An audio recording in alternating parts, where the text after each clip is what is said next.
Libros y datos. Un programa escrito y dirigido por Laura García Prado.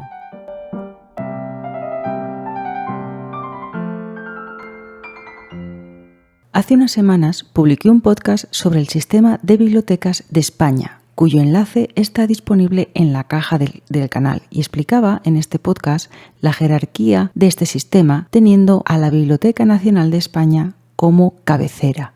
En este podcast vamos a profundizar en esta institución que tiene más relevancia de la que quizás imaginamos a la hora de acceder a los libros y todo lo que ello implica. Implica cultura, implica conocimiento, implica industria editorial e implica conservación del patrimonio bibliográfico español.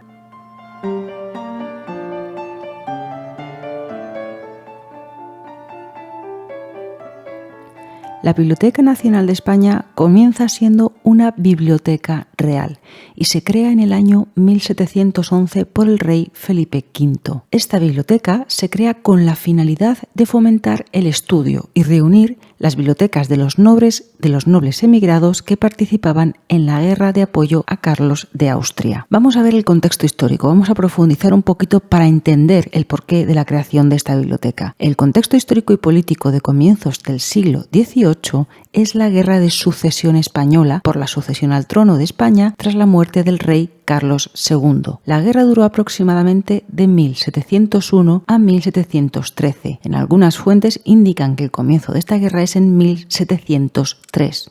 En Cataluña, por ejemplo, esta guerra de sucesión se prolonga hasta 1714 y en Mallorca hasta 1715. Tuvo como resultado la instauración de la dinastía de los Borbones en España. Carlos II, el rey Carlos II, había atestado a favor de Felipe de Anjou, nieto del rey francés Luis XIV. En Europa, todos los soberanos le reconocen como rey de España, a excepción del emperador Leopoldo de Austria. El detonante fue que Francia se posiciona para defender las plazas fuertes de los Países Bajos españoles, con el consentimiento de Felipe de Anjou. Esta defensa fue interpretada tanto por Holanda como por Inglaterra como una provocación y se posicionan con el emperador Leopoldo. La guerra se inicia en la frontera de Francia con estos países y se extenderá a España. Aquí podéis elegir la frase que más os guste: o nada nuevo bajo el sol o que la historia se repite.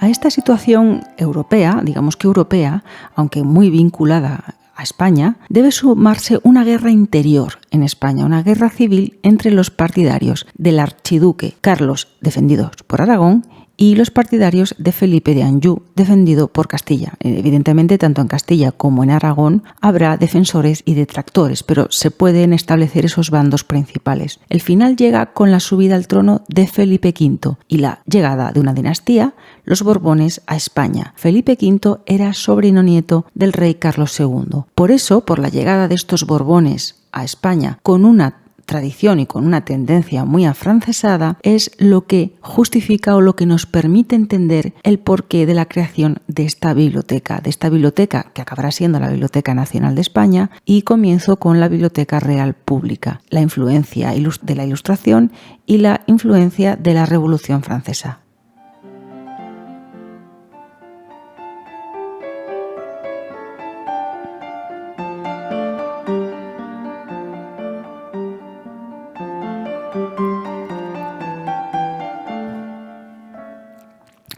Por lo tanto, vamos a volver otra vez a la Biblioteca Real Pública. El 29 de diciembre de 1711, Felipe V, primer Borbón que reina en España, iniciaba la creación de una biblioteca real abierta al público. Veréis que también se denomina Real Biblioteca Pública. Toma la idea del modelo francés de la Bibliothèque du Roi de París o Biblioteca du Roi de París. Debemos entender el concepto de servicio público de 1712, que evidentemente dista mucho del actual, pero en los comienzos del siglo XVIII el acceso por parte de estudiosos y eruditos a colecciones tan valiosas era el exponente máximo del concepto de servicio público.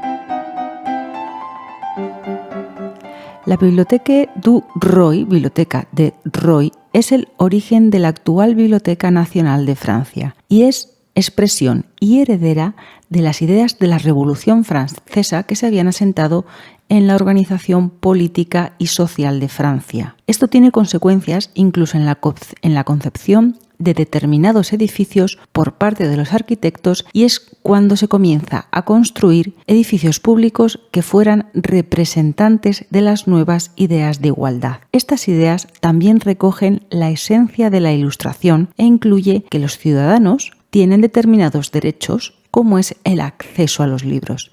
El arquitecto que proyecta esta biblioteca es Étienne Louis Bouyer, y os pido disculpas por mi pronunciación. Quiere construir un gran espacio donde se reúna y conserve la gran producción bibliográfica y se tenga acceso a ella en una especie de forma libre de lectura, recordando los bocetos de esta biblioteca al ágora griego. Dejo el enlace en la caja de información a una página web del Centro Vasco de Arquitectura donde podéis ver un boceto de este proyecto de la futura Biblioteca Nacional de Francia y veréis cómo hay una idea de un espacio amplio, abierto, que reúna a mucha gente y que tenga acceso a esta lectura.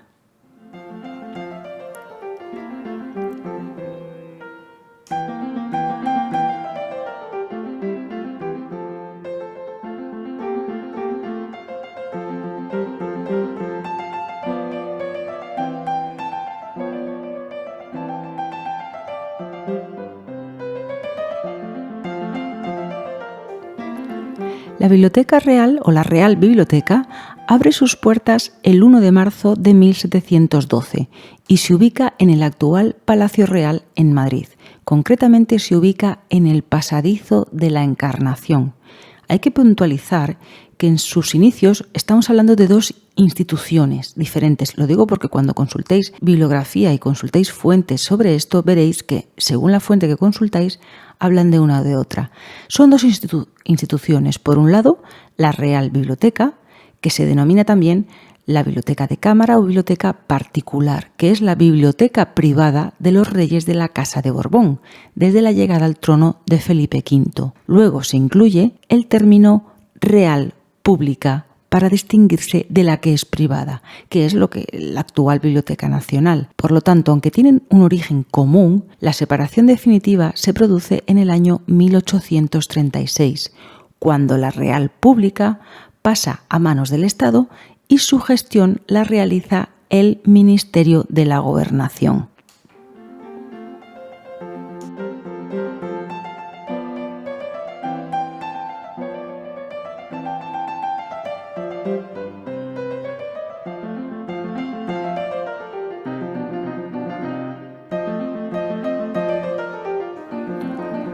Durante el siglo XIX, la Biblioteca Nacional tendrá 3 sedes diferentes, todas ellas en Madrid.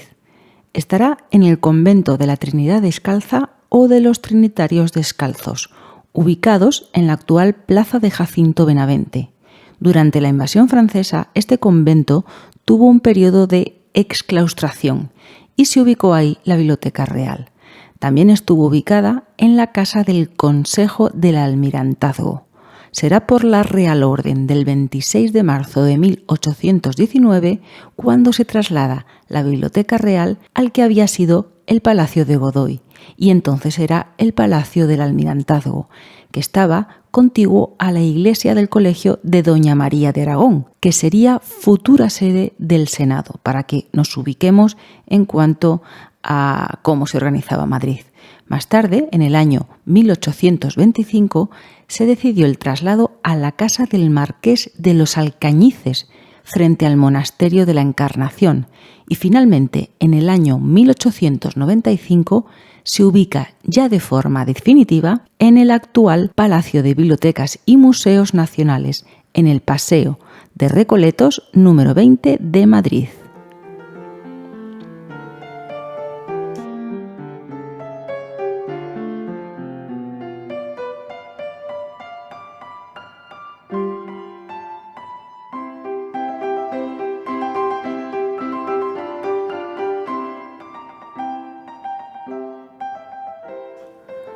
Una de las funciones principales de la Biblioteca Nacional es la de ser depositaria de la producción bibliográfica de España. La figura del depósito legal se introduce en España por primera vez en 1616 para las obras impresas en la Corona de Aragón y en 1619 para las obras impresas en la Corona de Aragón y el Reino de Castilla. Será Felipe III, a través del Real Decreto de 12 de enero, cuando concede a la Real Biblioteca del Escorial el privilegio de recibir un ejemplar de cuantos libros se imprimiesen en el reino. Felipe V amplía este privilegio mediante la Real Cédula de 26 de julio de 1716 a la recién fundada Librería Real, que actualmente es la Biblioteca Nacional de España. Por eso en muchos podcasts en los que hablo de tipología documental explico que es muy importante entender que cada institución histórica a lo largo del desarrollo de lo que es el país de España o del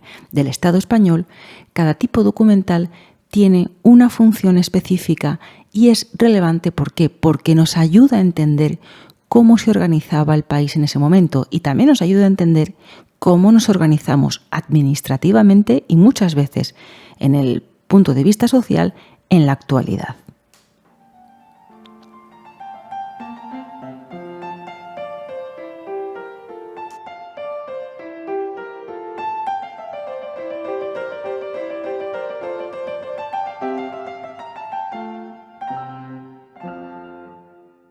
El depósito legal es un sistema de conservación que tiene como objetivo la conservación de la producción bibliográfica de un país.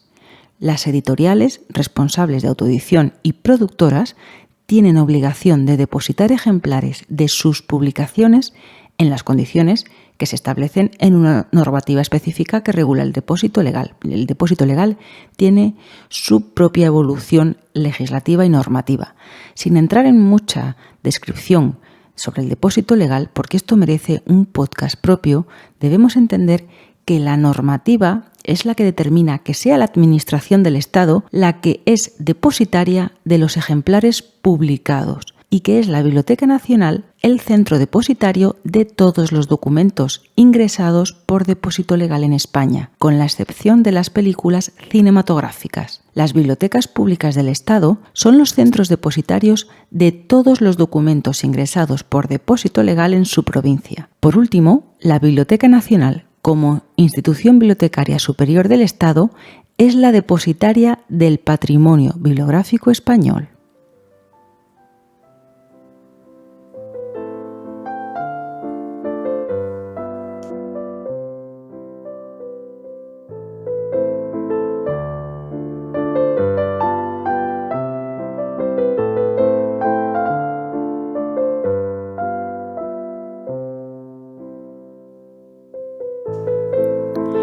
Los fondos que recoge la Biblioteca Nacional de España se organizan en grandes grupos e incluyen prácticamente todos los soportes.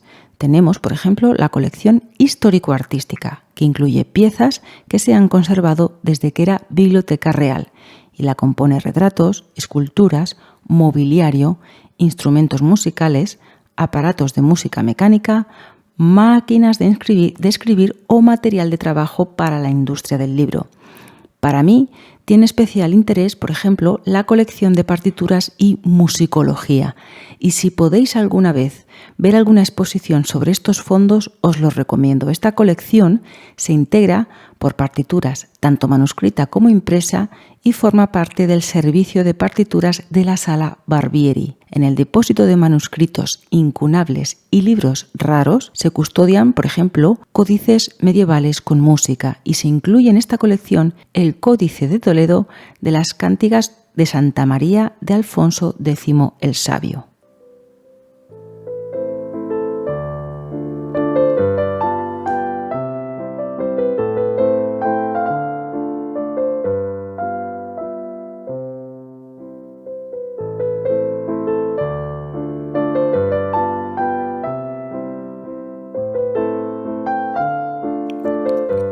Otra de las colecciones que tiene la Biblioteca Nacional de España es la de impresos antiguos y reservados, con documentos impresos que van desde 1501 a 1830. Se incluirán en esta colección aquellos documentos que tengan especial valor cultural o histórico. Y quizás no sepáis que muchas veces una simple anotación en un documento o un tipo de encuadernación determinada es la que dota a ese documento del componente de raro o especial, sin necesidad de que su contenido sea especialmente sobresaliente. El fondo Barbieri lo componen los libros de gran rareza dentro de la música española, y también está integrado por pliegos de villancicos que el propio Barbieri, Francisco Asenjo Barbieri, fue reuniendo en su labor de investigador y bibliófilo, ya que Barbieri, aparte de músico, fue un gran investigador y un gran bibliófilo. Con la desamortización de Mendizábal, muchos fondos que se conservaban en conventos o en monasterios se incorporaron a la Biblioteca Nacional y evidentemente tenían una temática principalmente religiosa. Este apartado incluye colecciones de Hispanoamérica, la colección de libros filipinos de Antonio Graíño, la colección de impresos de Manuel Gómez y Maz, un estudioso de la Guerra de la Independencia, y los impresos de Pascual de Gallangos, que fue un investigador orientalista, bibliógrafo y bibliófilo del siglo XIX. Haré un podcast sobre las características que tiene un bibliógrafo y un bibliófilo, y seguramente más de uno se sienta identificado. Para su sorpresa, también hay una colección de libros chinos y una colección de tapas de encuadernación de Manuel Rico y Sinovas, que nos permiten ver cómo ha evolucionado la encuadernación y nos muestra un panorama para esa industria tan específica relacionada con el libro. Así que si pasáis por el Paseo de Recoletos y veis el edificio, sabed que conserva buena parte del patrimonio bibliográfico y que también es depositaria de la evolución del libro y por tanto de la lectura.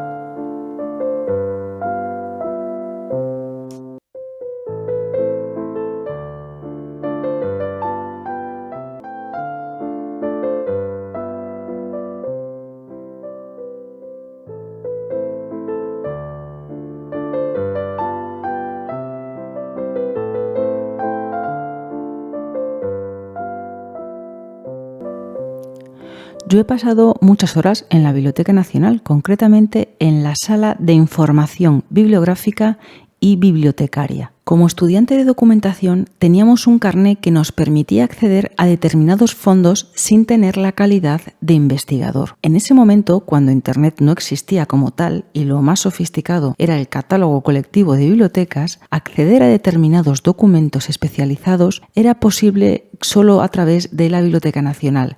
Y recuerdo pasar muchas tardes en una sala que tenía con vistas. En aquel momento estaba ahí ubicado a la Plaza de Colón.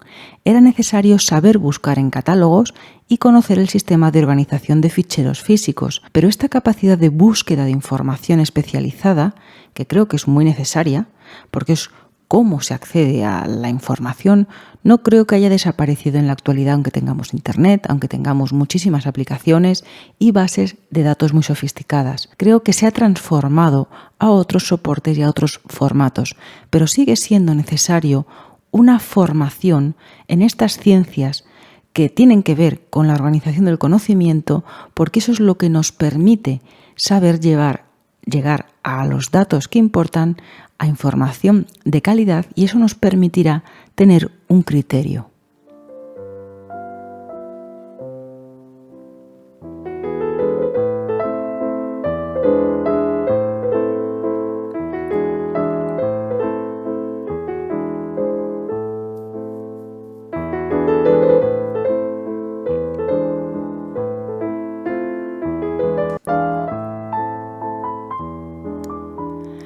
Así que yo os animo a visitar la Biblioteca Nacional si pasáis por Madrid, y justo detrás, en el mismo edificio, está el Museo Arqueológico Nacional que da a la calle Serrano.